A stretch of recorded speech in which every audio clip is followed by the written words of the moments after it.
in association with Kutumb app. अनेक ग्रुपों से पाइए छुटकारा, आपके संगठन का अपना ऐप कुटुंब ऐप। फटैक खबरें 30 सेकंड में, डाउनलोड करें तक ऐप। नमस्कार, आप देख रहे हैं बिहार तक। मैं हूं आपके साथ सुकन्या सिंह। जब से मुकेश सहनी ने यूपी में कैंडिडेट उतारने का दावा किया है, तब से बीजेपी और वीआईपी के रिश्ते ठीक नहीं चल रहे हैं। बता दें कि उत्तर प्रदेश में 18% निषाद वोटर हैं और 165 सीटों पर निषाद वोटरों का अच्छा खासा प्रभाव है। इसी वजह से मुकेश सहनी ने तय किया कि उत्तर प्रदेश के 165 सीटों पर कैंडिडेट दिए जाएं।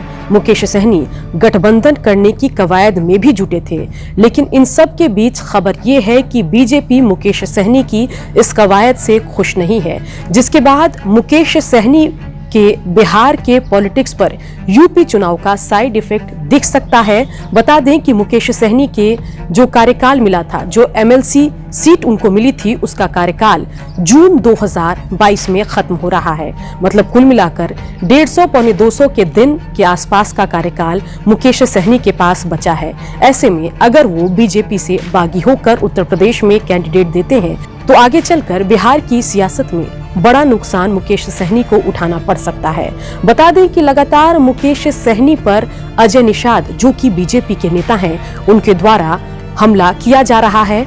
और इन सब के बीच बीजेपी की कोशिश ये है कि विक्टिम कार्ड खेलने का मौका मुकेश सहनी को ना दिया जाए। इसलिए बिहार में निषाद समाज से ही आने वाले सांसद अजय निषाद, बीजेपी के जो नेता हैं, सांसद भी हैं, उनको छोड़ दिया गया है मुकेश सहनी पर हमला बोलने के लिए।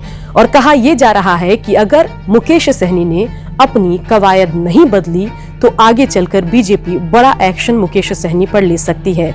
मुकेश सहनी के लिए मुसीबत ये है कि 11 विधानसभा चुनाव में, 2020 के विधानसभा चुनाव में एनडीए गठबंधन के तहत वो कैंडिडेट देते हैं और 11 में से सिर्फ 4 विधायक जीत कर आते हैं।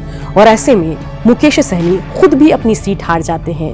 लेकिन स्थिति तब और खराब हो जाती है कि जीते हुए विधायकों में से ज्यादातर विधायकों का बैकग्राउंड बीजेपी का है।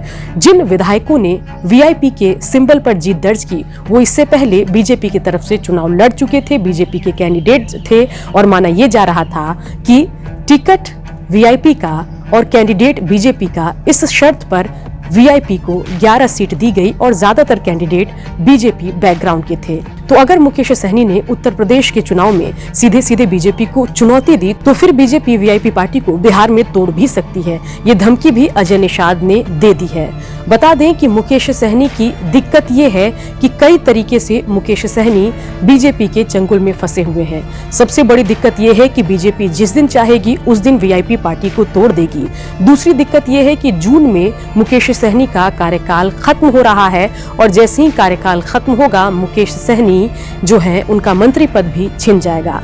बीजेपी को पहले से ही मुकेश सहनी पर बहुत ज्यादा भरोसा नहीं था, इसलिए छोटे कार्यकाल वाला एमएलसी पद उनको दिया गया और इस बात से मुकेश सहनी नाराज भी थे। बीजेपी को डर था कि अगर बड़े कार्यकाल वाला पद मुकेश सहनी को दिया जाए, तो आगे चलकर वो पाला बदल सकते हैं, बीजेपी को बड़ा नुकसान हो सकता है।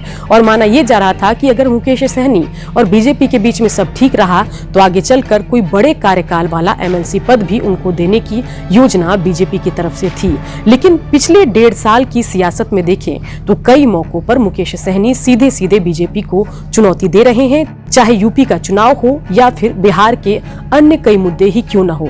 बागी हुए हैं कई बार मुकेश सहनी। ऐसे में देखना अहम होगा कि अब जब उत्तर प्रदेश के चुनाव का साइड इफेक्ट बिहार में दिखेगा, तो मुकेश सहनी की सियासत क्या करवट लेती है। इसी तरीके से बिहार की खबरें हम आपके लिए लेकर आते रहेंगे। आप देखते रहिए बिहार तक।